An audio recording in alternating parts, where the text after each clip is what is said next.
guys, this is Steve. Since you know me and you know I vomit at the thought of pendulums, I wanted to do a Endymion deck profile, but I didn't want to learn the mechanics or, hate myself. So Steve is going to do it for you guys. Steve is a lover of pendulums and Endymions and all things evil to this world. Real quick, Steve, how can they get this great mat? Paomangamats, man. Yes. They're super sick. I'm actually going to need to get one because there aren't a lot of Endymion mats out there available outside of like Triff Gaming's ones that he's put out. But unfortunately they can't do terrible mats, so I don't think they'll be able to do a Endymion mat. But it'll be great. All right, Steve, you can go ahead if you want. Okay, so this is a pendulum video, so I think we have to start this by saying, Pendep, best deck, let's go, yeah, woo! Right? That's required if you're doing a pendulum deck profile? I just lost 10 subs. I just lost 10 subs. Alright, no, seriously, I promise I won't do that again. To the end of the video. That's right. Okay, so let's start this off. So we play triple, the big guy, the Mighty Master of Magic, Endymion. He gets him out on the field. He blows everything up. He's also a spell negate when he's got when there's anything with a counter on the field. So 3 of in the deck. I've seen people play 2 of him, so 3 is definitely more optimal. I like 3, and mostly because I need a filler. You'll see later on. I'm not made of money, so I only have the 1 Magician's Souls that I happen to actually pull. Because I'm not going to buy 2 others. But yeah, you could switch him out. But he definitely is very important to the deck. Similarly, I play 2 Reflection of Endymion.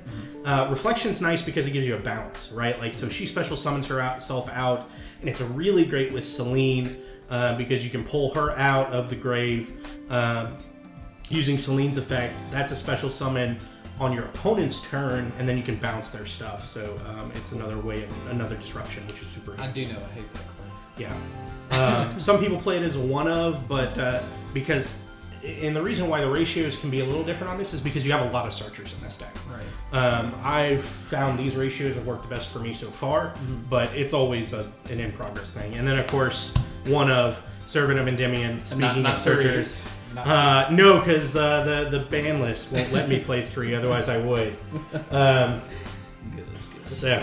But realistically, you're playing more than 1 because if you're playing Spell Power Mastery, which is one of the spells we'll get to later, that's a search for any Endymion card. Right. So that's why some people play these at lower ratios, because if you pull Spell Power Mastery, you can pull any of them out you want. So they're really easy to get access to.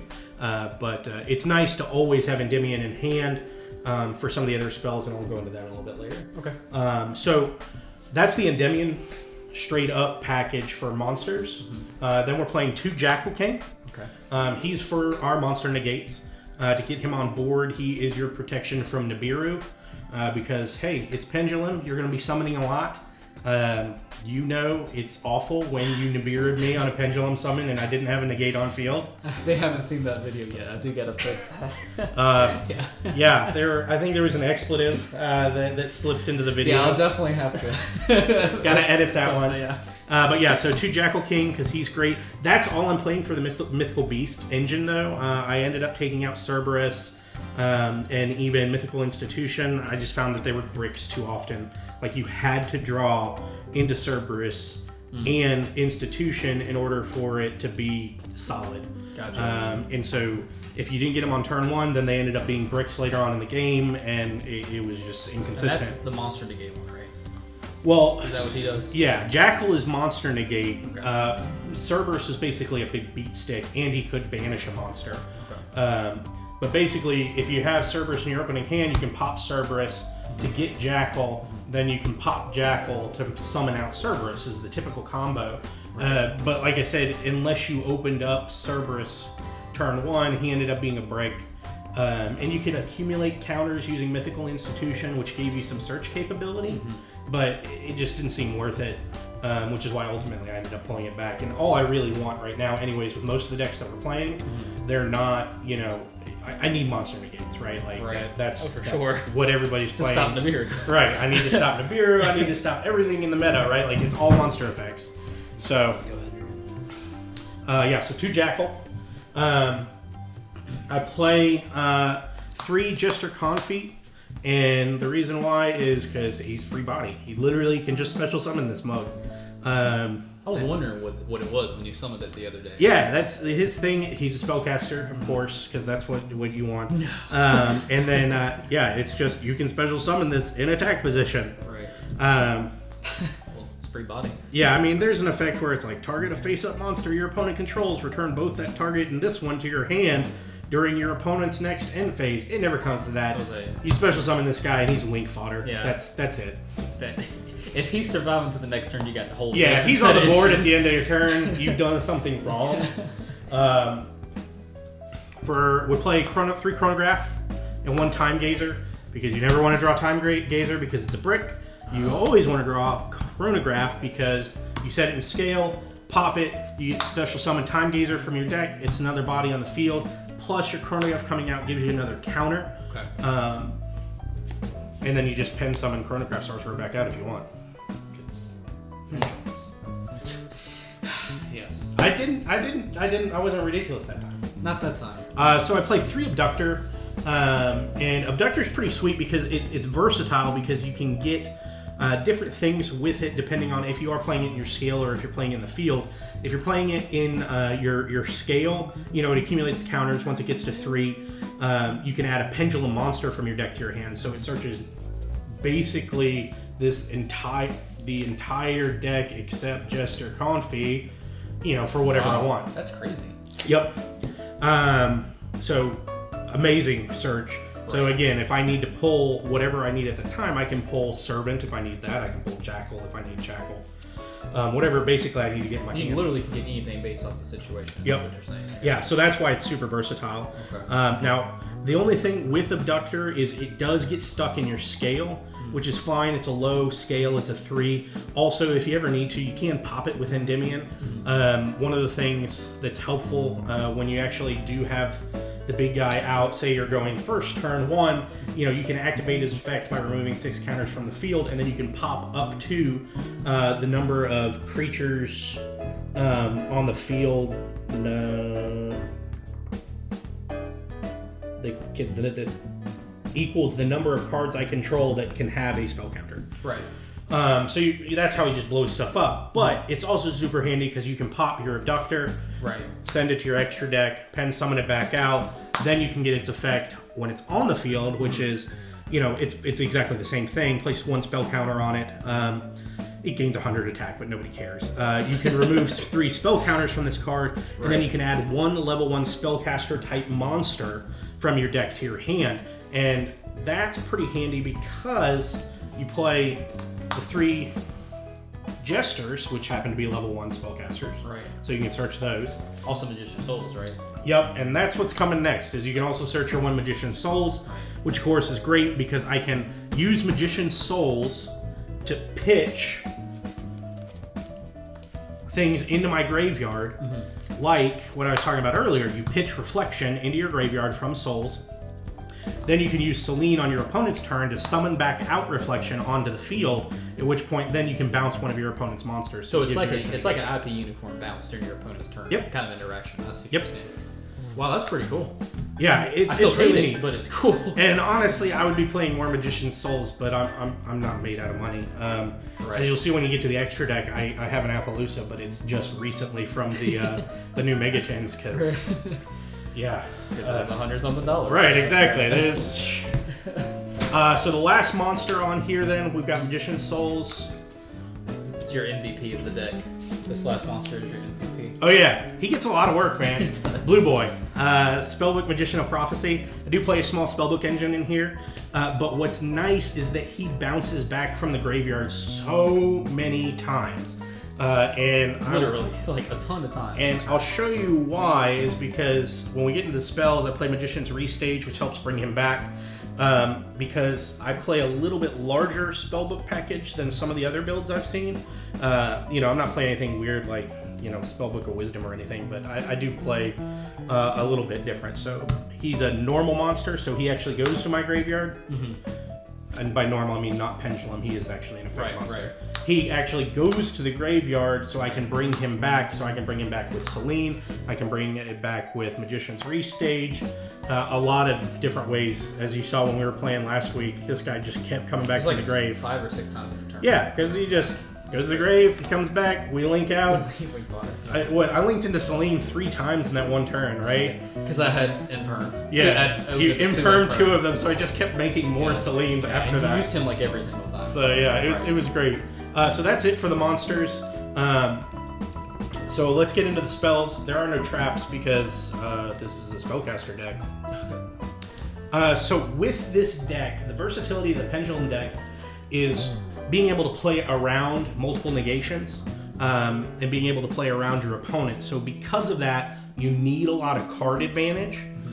So we play 3 Potted Desires. Okay. Reason why I play 3 Potted Desires, you know, if you ask people, it's -8, blah, blah, blah, blah, blah.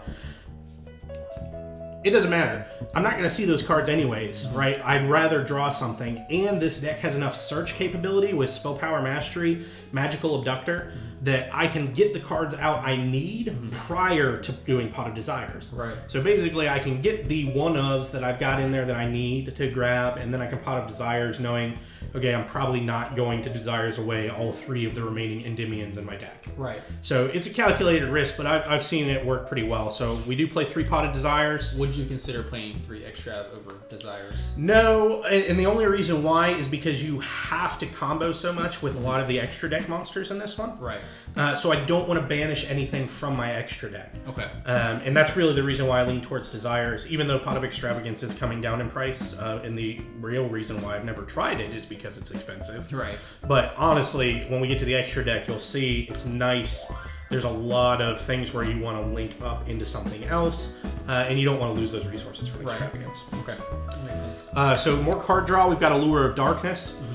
So we want to draw 2 because we've got a lot of dark monsters. We've got Magician's Soul, Time Gazer, Chronograph, Mythical Beast Jackal, Endymion himself is a dark monster. All 3 of those Jester Confeats are dark monsters. So there's a pretty good chance that we're going to have a target for Allure of Darkness. Basically, try never to blind Allure if you can. You know, make sure you already have a dark in hand before you activate it, because otherwise it can be dangerous. But the card advantage is great. And it being not even a soft once per turn is really crazy. Oh yeah. All right. So next up, we play the 3 Spell Power Mastery. No, I hate that card. And this is amazing. Like this is why I love Endymion. You know, I played Endymion back before he was like actually good. You know. With the old Endymion deck profile last time I played, and man, new Endymion's so much better. But basically what it does is it allows me to add 1 Endymion card from my deck to my hand, so it's a searcher. It is a spell, so it gives me a counter, and then I get an additional counter based off the number of Spell Power Masteries that I have in my graveyard. So the more I can play this, the better it is. But typically you'll use this to search out whatever missing piece you're missing out of the Endymion engine. You know, if you think it's safe, you want to get your Servant, but you know, if you're worried about, you know, an Ash or something like that, you gotta be wary when you play this one. You can use it if you already have the card in hand. You can kind of use it sometimes to bait out those negations, because you don't really need to search for the card, but searching is always great. So the Spellbook engine that I play, so we played the 1 Blue Boy earlier. I play 2 Secrets and 2 Knowledge. The reason being, I like having the capability of getting multiple knowledge out on the field, especially with the recursion I get from Blue Boy. You know, his effect only happens when he's normal summoned, so it doesn't happen when I'm bouncing him back and forth from the field. But, you know, it's nice to be able to pull out Spellbook of Knowledge, pitch him in the graveyard. Jester Confeat's also a target for Spellbook of Knowledge. Call out, though, if you're not familiar with playing Pendulums, you cannot Spellbook of Knowledge a Pendulum monster. I mean, you can, but you don't want to, because it doesn't send it to the graveyard. So basically, it goes on the top of your extra deck, you don't get to draw anything, and you wasted your Spellbook of Knowledge. Oh, see. Yeah, it's bad times. So you have to use it on one of the monsters that actually goes to the graveyard. Spellbook of Secrets basically is just a way to get an extra counter, right? Like if I need a spell counter on the field, I play Spellbook of Secrets, I get Blue Boy, I summon Blue Boy, then I use Spellbook of Knowledge. Right. Okay. Or whatever piece I'm missing. If I happen to have Blue Boy in my hand, I can Spellbook of Secrets to get Knowledge to then go into Blue Boy. Or I can, if I have Knowledge and Blue Boy, I can pull out Blue Boy, then I can, on his summon, get Secrets, where I can use to search out a second Spellbook of Knowledge to use on the next turn. There's a lot of searching. Yeah, there's a lot of searching. You go through a lot of cards in this deck. So side draw a lock if you're playing against this. Yeah, that'd be bad news for me. But that's also where you need to, you need to get Jackal out on the field as soon as possible. When Jackal's on the field, you have a monster negate. I mean, you can get other negates out on the board, but into appaloosa and things like that. But it's pretty easy to get Jackal out early on enough, and he just needs 2 counters to do a monster negate, which is playing a single spell. For the mythical beasts. He gets 2 counters every time he plays spell. So. Oh wow. Okay. Next up, we play 3 Magicians Restage. This is I actually got this from Triff Gaming. Shout out to him. I mean, the dude does work for Pendulum. Like there's nobody that loves his archetype more than that guy. That's very true. So he's a loud guy, but he's got good advice. And so Magicians Restage is nice because what it allows you to do is you can target a level 3 or lower spellcaster type monster in your graveyard, and you can special summon it. It can only be used once, but you can also pop this, and when you pop this, it allows you to search for a continuous spell, except Magician's Restage, of which we're only playing one, which is Magician's Right Hand, which gives you a spell negate. Right. In addition to your spell negate you get from Endymion. So you can end up on a board with multiple monster negates and a few spell negates as well, which is really handy. Basically what you want to do is you play your restage, you special summon out your resource, your Jester Confit or, a Blue Boy for your material, for your links.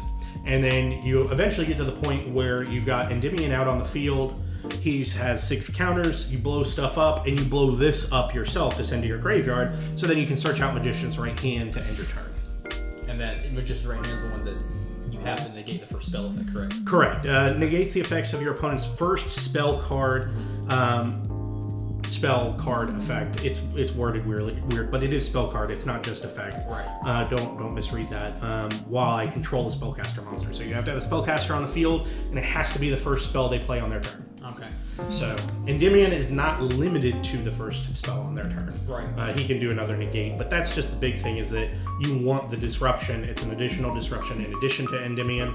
It's another one they have to try and go through. Right, you gotta play around. Usually, I mean, there's not a lot of protection from traps, I would say, in this deck. Mostly because the goal is really to go first and set up a board where you have Endymion, Jackal, you have multiple monster negates, multiple spell negates, and interruptions on your opponent's turn, and then throw in Reflection where you get a compulse as well on them, and that's how this deck works. For the one-ofs, we play Upstart. I play Upstart in just about every deck because it takes my draw ratio down every time, right? I'm playing with a 39 card deck instead of a 40 card deck anytime you play Upstart. Plus it gives you spell count. Right, and it gives me spell count. Instant Fusion. I'll show you what this is used for. There's a target in our extra deck that we use Instant Fusion for, which is pretty fun if you can actually pull it off. And then Into the Void, which is just more card draw, right? If I've got 3 more cards in my hand, draw a card, and if I do during the end phase of my turn, I discard my entire hand, which typically is not a problem in this deck because you burn through so many cards. You typically end with almost an empty hand. We're not running any hand traps or anything like that in here, so I don't really need to hold anything back. So one of Into the Void. All right, extra deck. So the point of the deck is to get Celine out. Celine is better than Electromite. Oh wow! I'm just gonna say, yeah, sure, it'd be great if Electromite came off the list, but Electromite was super generic.